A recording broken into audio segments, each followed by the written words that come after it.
समय शराब का एक व्यसनी एक संत के पास गया और विनम्र स्वर में बोला, गुरुदेव, मैं इस शराब के व्यसन से बहुत ही दुखी हो गया हूँ।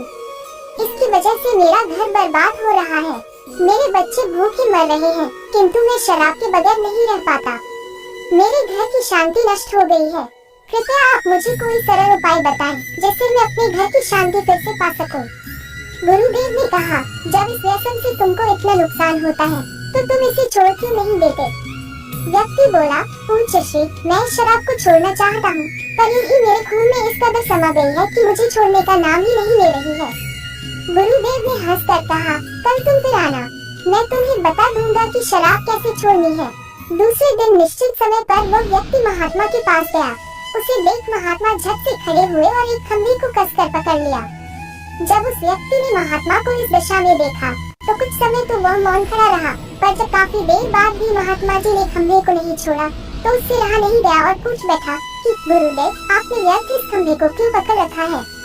गुरुदेव बोले, वत्स, मैंने इस खंभे को नहीं पकड़ा है, ये खंभा मेरे शरीर को पकड़े हुए है।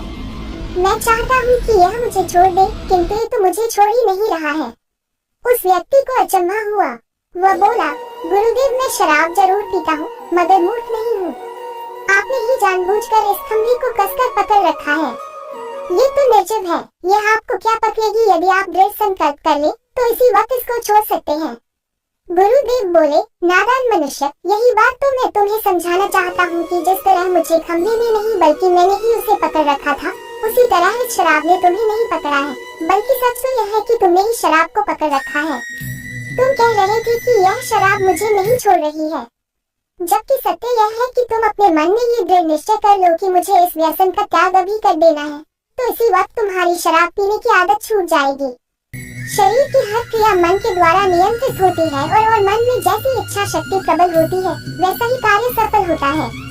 वह शराबी गुरु के इस अमृत वचनों से इतना प्रभावित हुआ कि उसने उसी वक्त भविष्य में कभी शराब न पीने का दृढ़ संकल्प किया। उसके घर में खुशियां लौट आई और वह शांति से जीवन यापन करने लगा।